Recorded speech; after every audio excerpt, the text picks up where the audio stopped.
दोस्तों, मई के महीने में मैदानी क्षेत्रों में टेम्परेचर 45 डिग्री सेल्सियस से 48 डिग्री सेल्सियस के ऊपर पहुंच जाता है।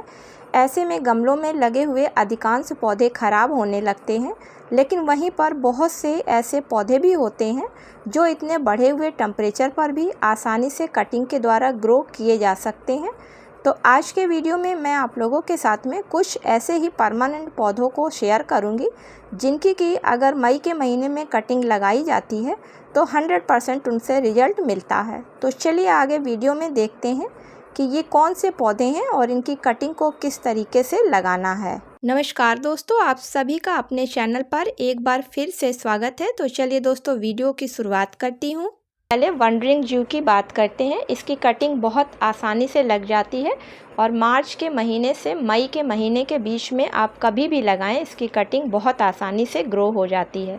किसी के घर से भी आप इसकी अगर एक कटिंग मिल जाती है तो उसको घर में ला के लगाते हैं तो उस पर 10 से 15 दिनों में रूट आने लगती हैं। इस पौधे की कई वैरायटी आती हैं। किसी भी वैरायटी के पौधे की आप कटिंग लगाएं तो इन 3 महीनों में बहुत आसानी से लग जाती हैं। अगला पौधा हमारा स्नेक प्लांट, जिसको कि सेंसेवेरिया के नाम से भी जाना जाता है। इसमें 2 वैरायटी पाई जाती हैं, एक वेरीगेटेड होती है और दूसरी वाली सिंपल होती है। इसके फ्रेंड्स, एक पौधे से बहुत आसानी से कई नए पौधे तैयार किए जा सकते हैं। पहला होता है कि इसकी प्लांट्स की रूट्स के पास से नए नए बेबी प्लांट्स छोटे छोटे निकलते हैं, जिनको कि अलग करके नया पौधा तैयार किया जा सकता है।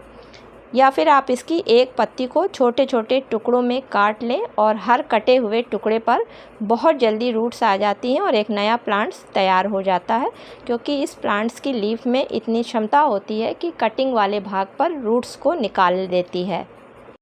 स्नेक प्लांट की लीफ से अगर आप नया पौधा तैयार करेंगे तो उस लीफ पर रूट आने में कम से कम 25 से 30 दिन का समय लगता है। इतने समय बाद इस पर रूट्स आनी शुरू हो जाती हैं। अगला पौधा हमारा पुदीने का है। पुदीने की कटिंग को भी मई में बहुत आसानी से ग्रो किया जा सकता है, क्योंकि इस महीने में ये पौधे काफ़ी पुराने हो जाते हैं और इनके स्टेम पर रूट आने लगती हैं। तो फ्रेंड्स, आपने देखा होगा कि जब पौधा पुराना हो जाता है तो इसके तने जो हैं वो ब्राउन कलर के हो जाते हैं और नोट्स के पास से अपने आप ही जहाँ मिट्टी टच कर रही होती है वहाँ से रूट्स निकलने लगती हैं। तो अगर आप कटिंग लगाना चाहते हैं तो उन नोट्स के पास से हटा के और उसको आप किसी दूसरे गमले में शिफ्ट कर लें तो आपका नया पौधा इस तरीके से तैयार हो जाएगा। अगला प्लांट हमारा मॉस रोज यानी कि पार्टुलोका का है। इसकी भी कटिंग फ्रेंड्स मई के महीने में बहुत ही आसानी से लग जाती है। इस पे मात्र 3 से 4 दिन में नई जड़ें आने लगती हैं। इसकी कटिंग हर तरीके की मिट्टी में बहुत ही आसानी से लग जाती है। जब भी आप इसकी कटिंग लगाएं तो प्लांट से आप हेल्दी और मोटी कटिंग को 3 से 4 इंच की टुकड़ों में काट लें और उसको किसी भी मिट्टी में लगा दें तो आप देखेंगे कि 3 से 4 दिन में उस पर नई जड़ें आ गई हैं। अगला प्लांट हमारा जेट प्लांट है। जेट प्लांट की कटिंग भी बहुत आसानी से मई के महीने में लग जाती है और इसकी कटिंग को लगाने के लिए अगर आप रिवर सैंड का इस्तेमाल करते हैं तो उसमें रूट्स बहुत जल्दी आ जाती हैं और इसकी कटिंग फ्रेंड्स कभी भी फेल नहीं होती है। अगला पौधा हमारा स्पाइडर प्लांट है। ये भी मई के महीने में बहुत आसानी से कटिंग से ग्रो हो जाता है और फ्रेंड्स, ये पौधा काफ़ी लकी पौधा माना गया है और इस पौधे को रिबन प्लांट के नाम से भी लोग जानते हैं। इसकी पत्तियां बिल्कुल रिबन जैसी होती हैं, इसलिए लोग इसे रिबन प्लांट के नाम से जानते हैं।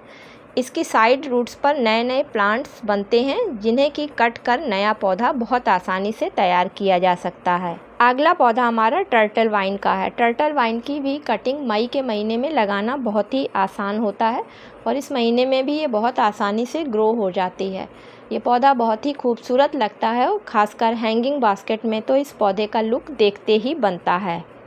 अगला प्लांट हमारा मनी प्लांट का है। मनी प्लांट भी मई के महीने में बहुत आसानी से कटिंग से लग जाता है। आप एक कटिंग अगर इसकी ले आते हैं कहीं से तो उससे कई नए पौधे आप तैयार कर सकते हैं। फ्रेंड्स, इसमें भी कई वैरायटी आती हैं, पर किसी भी वैरायटी के पौधे की कटिंग बहुत आसानी से ग्रो हो जाती है। इसकी कटिंग को लगाने के लिए प्लांट से आप एक फ्रेश हेल्दी कटिंग को निकाल लें और उनके छोटे छोटे कट कर लें और कट करने के बाद में आप उसको मिट्टी में लगा दें। और मिट्टी में लगाने के बाद में आप देखेंगे कि हर नोट्स के पास से एक रूट्स निकल आएगी, क्योंकि मनी प्लांट के हर नोट्स पर रूट पहले से ही होती है। अगला पौधा हमारा एलोवेरा का है। तो एलोवेरा की कटिंग भी मई के महीने में काफ़ी आसानी से लग जाती है। इसकी कटिंग को लगाने के लिए आपको एक पूरी लीफ की ज़रूरत पड़ेगी और सॉइल मिक्सचर की जगह आपको सैंड की ज़रूरत पड़ेगी। तो इस तरीके से आप देखेंगे 45 से 60 दिन के बीच में जहाँ से आपने लगाया है लीफ, वहाँ से रूट्स के साथ में एक नया बेबी प्लांट बनकर तैयार हो गया है। अगला पौधा हमारा कलांचू का है। तो दोस्तों मई के महीने में कलांचू की भी कटिंग काफ़ी आसानी से ग्रो हो जाती है। तो ये कुछ ऐसे पौधे थे जिनकी की कटिंग अगर आप मई के महीने में लगाते हैं तो आपको 100% रिजल्ट देखने को मिलेगा।